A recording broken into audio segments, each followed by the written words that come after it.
Thank you all for joining us. Just as a housekeeping matter, Secretary Sean Duffy here, along with FAA Administrator Brian Bedford, Port Authority Executive Director Catherine Garcia, Governor Kathy Hochul, and Mayor Mandami, all here with us. Each is going to speak in regard to this press conference. When this is over,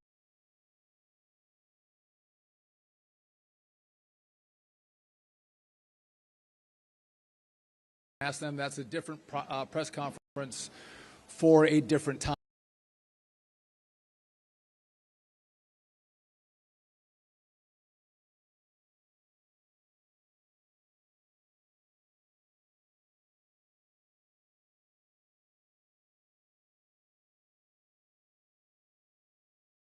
Closely together.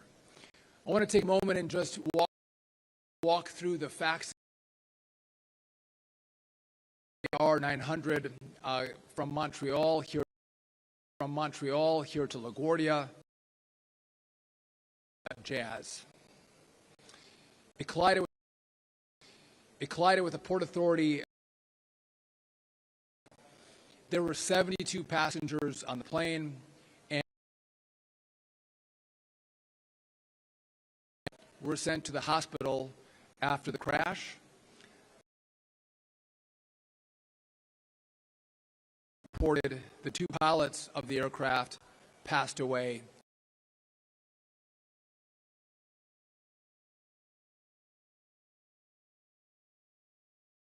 No doubt a grieving process.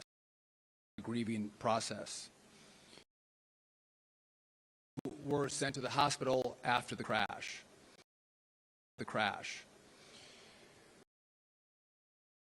What do we know at this time? And what we are going to do, we all have the respect for the NTSB. The NTSB about the information and the facts that we give you because we want that the NTSB has, that we allow them to do the investigation, findings of that investigation. But NTSB, over 10 people from the FAA are here, as well as Transport Canada is sending a team to LaGuardia as well. Our team, we collaborate together when there's aviation crashes in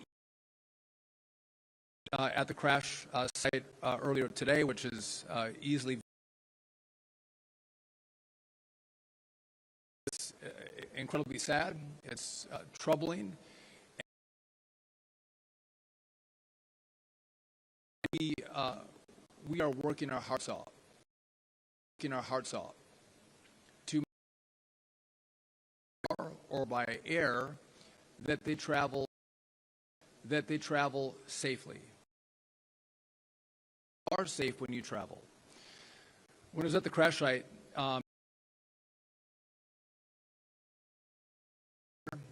you should wear your seatbelt.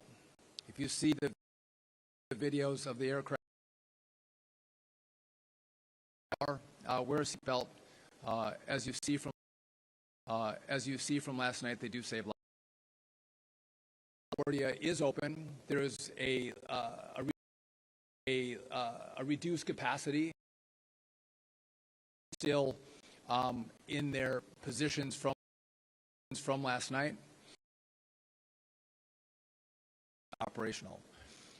Again, we'll come back and take your questions.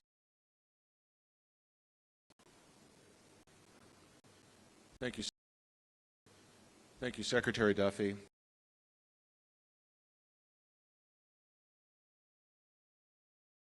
We take our responsibilities quite seriously, managing the safety of the air traffic. A few facts we're going to be able to share with you today. What I can share with you, of course, the weather conditions last night were moderate winds out of 050 at 7 knots. We had broken ceilings at 9,000 feet. visibility roughly 4 miles in raining conditions, so there was mist and fog here at the LaGuardia Airport last night. We had a situation with United Airlines aircraft that had experienced an aborted takeoff. This is the reason why the fire and rescue crew had been deployed. Of course, the Air Canada flight was arriving on runway 4 when the incident took place at the Delta intersection. Again, I want to extend my sympathies to the families of the two pilots. These were two young men at the start of their careers, so it's an absolute tragedy, that we're sitting here, with their loss. So my heart really goes out to the families for sure. But we are committed to a full, transparent investigation. We will support the NTSB in any way possible. And again, we look forward to being able to take concrete actions to ensure something like this will never happen again. Thank you. Hi, I'm Catherine Garcia, Executive Director of the Port Authority, and I want to add our voice to those that you've heard before and share our deepest sympathies with the families of the captain and the first officer who passed away last night. The Port Authority takes great pride in being able to work with all of our partners to deliver safety for the flying public. And it has been over 34 years since we had an incident with a death at the airport. As the Secretary said, at approximately 11:40 last night, Air Canada Flight 8646, operated by Jazz Aviation, collided with a Port Authority aircraft rescue and firefighter vehicle on runway 4. The ARP vehicle carried Sergeant Orselio and Officer Baez. Both were taken to New York Presbyterian Hospital. We expect one to be released later this afternoon and the other to be kept overnight for observation. And in accordance with our emergency plan, our mutual aid partners, the Fire Department of New York and the New York Police Department, immediately responded. They transferred over 43 people to the hospital during the evening, though many have been released at this time. At approximately 5:30 this morning, the airport reopened for passengers, and our first flight, a Delta flight, left about a minute after 2 this afternoon. Again, I want to share my deepest sympathies with the families. This could have been an even broader tragedy if everyone had not responded as quickly and effectively as they did. Thank you. And I'm going to turn it over to the governor, New York Governor Kathy Hochul. Thank you, Catherine. While the facts of what happened last night at 11:45 p.m. were well known, yes, it was an aviation disaster, the likes of which we have not seen here in over 3 decades. But it's a deeply human story where 2 young pilots left their homes expecting to return to their families, and they will not. And this is what pains everyone here in the state of New York. I've conveyed our condolences to the Canadian government. I have walked the halls and gone up to Port Authority personnel and police, telling them how grateful we are that they put their lives out there every single day to make sure our traveling public is safe. So to the entire Port Authority and LaGuardia family, I want you to know we are very cognizant of the traumatizing impact this has on you and indeed your own families. So I want to first convey my gratitude to all of you and sympathies to those who have had their lives shattered as a result of this and those who have sustained injuries. It's not what you expect when you get on an airplane. But also, I want to offer the full cooperation of New York State with the investigation. I'm grateful also to Secretary Duffy and Administrator Bedford for coming right here on this day. It's important to have your presence, to know that this will be addressed at the highest levels, and also support from the mayor, who represents many of the people who work here as I do. And Catherine Garcia, up until a short time ago, she was my top state operations officer in charge of every disaster, every crisis that has befallen the state of New York in the last 4 years. So she is a top consummate professional, and I have great confidence in her ability as well. So let me close with this. Let's acknowledge the tremendous stress, particularly in recent days, that our airline workers are under. And as we come through here, know that this is an ecosystem which is not self-sustaining. There are countless individuals who step up every day willing to do the hard work to make sure we're safe. And in my judgment, they all deserve gratitude, not just on this day, but as I often do walking through airports, just saying thank you with a heart full of gratitude for what they do to make our lives safer and better. Thank you. Mayor Zoran Mondami.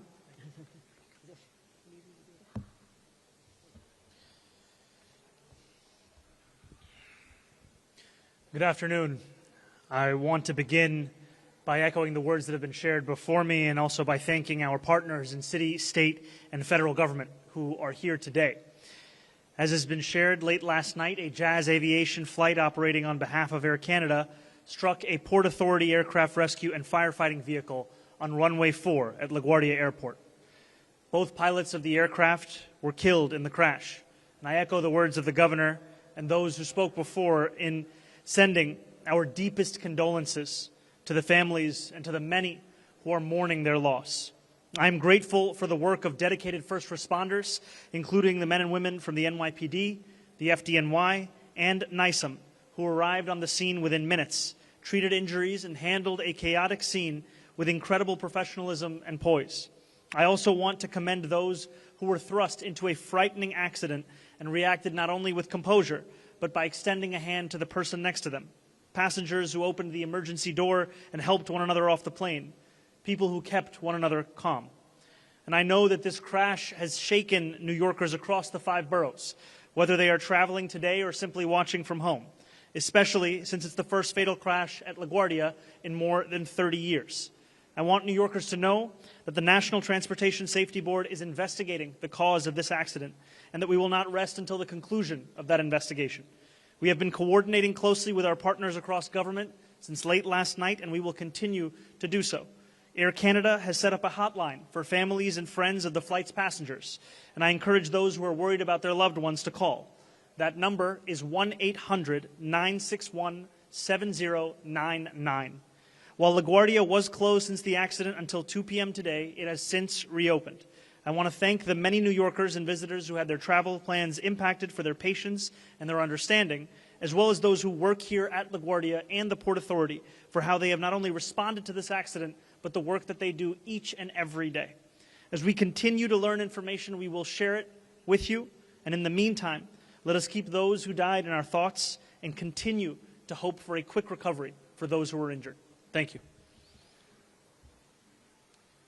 So just a couple of additional comments before we take your questions. I just want to make a note that when these incidents happen, you see politics fade away and people work together.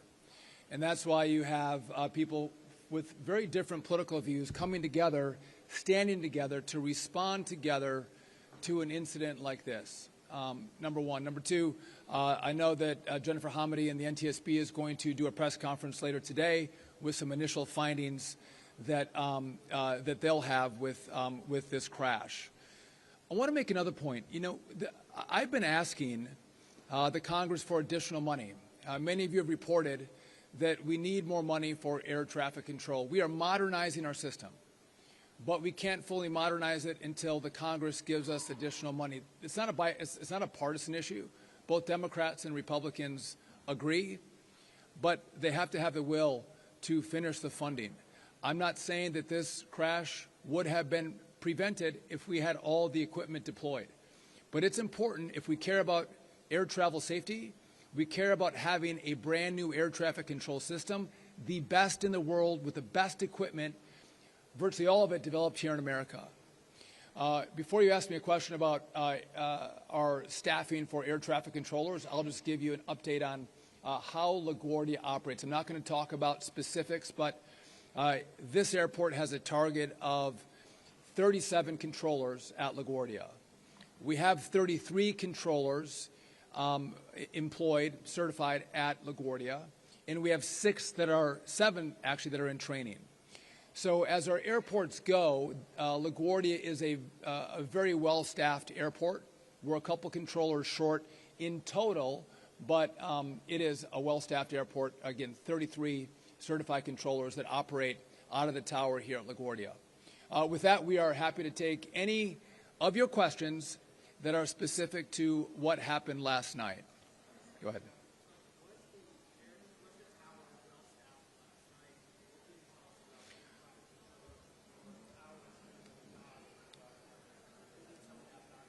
Yeah, so the question is in regard to what was the staffing in the tower last night? And we have a very good relationship with the NTSB. We have information.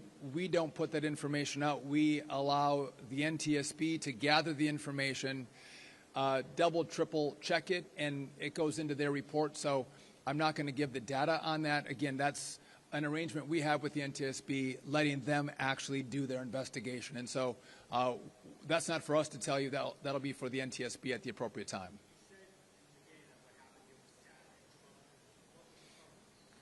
Well, it's troubling that we had an aircraft hit a fire truck. I mean, that's troubling. Full stop. Go ahead.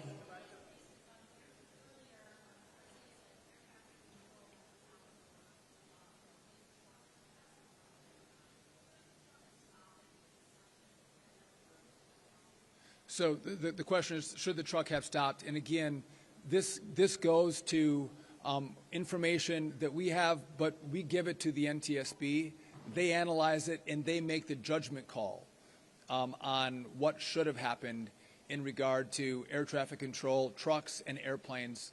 And through that investigation, they then put out a report. So I can't give you specifics on what went wrong. That's for Jennifer Hamady and the NTSB. Right here.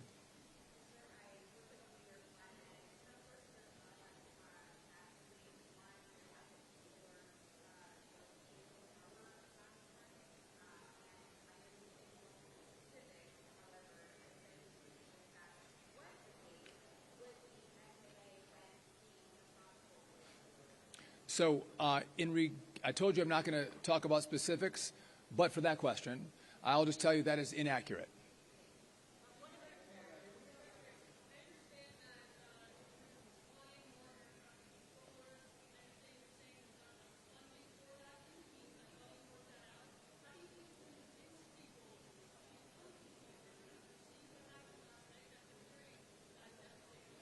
So with air traffic controllers, we have surged in our training facility, which is in Oklahoma City. We are putting more controllers through our academy. Now, it does take time to train up as a controller. If you come to a very busy space like N90 in New York or LaGuardia, it's going to take you over a year to train up in a facility like this. So there's some lag time as we get controllers through the academy, and we need them trained up in a facility. As I mentioned, there's 7 controllers. Many of them have a lot of experience in different facilities, but they have to be trained up specifically in this airspace. What I've also done is I have offered bonuses to air traffic controllers who are of the age to retire. I've asked them to not retire, to stay on the job, and we're paying them a 20% bonus just so we can bridge this shortfall. But as airports go, LaGuardia is a well-staffed airport. Even though we do have shortages, I was speaking specifically in regard to the dollars that we need for the technological upgrade. Again, this was not tonight, but there's copper wires. We use analog, not digital. There's a whole suite of technological upgrades that we want to make that will make the job of air traffic controlling much easier. And again, it's a separate issue, but I think it underscores the point that the Congress does need to do their job. And there's bipartisan agreement, so they should, in a bipartisan way, come together and figure out a way to give us the rest of the dollars to complete the job. I'll take one more question right here.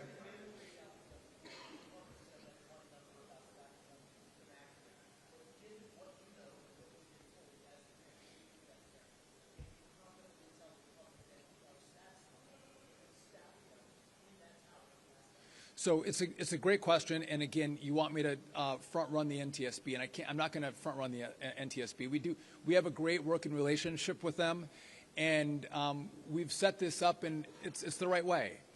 We take a step back, and I don't give you all of the information. I let the NTSB take that information and do their analysis. And I'll just say, oftentimes what we learn is information that we have at the start of an incident like this oftentimes is wrong. And so what we think we know right now, that's why it goes to the NTSB. They pressure test it, they investigate it, and then they come out with a report for all of you. But I did want to clarify. I've heard the rumor that there was only one controller in the tower, and that's not accurate. Listen, I want to thank you all for coming out.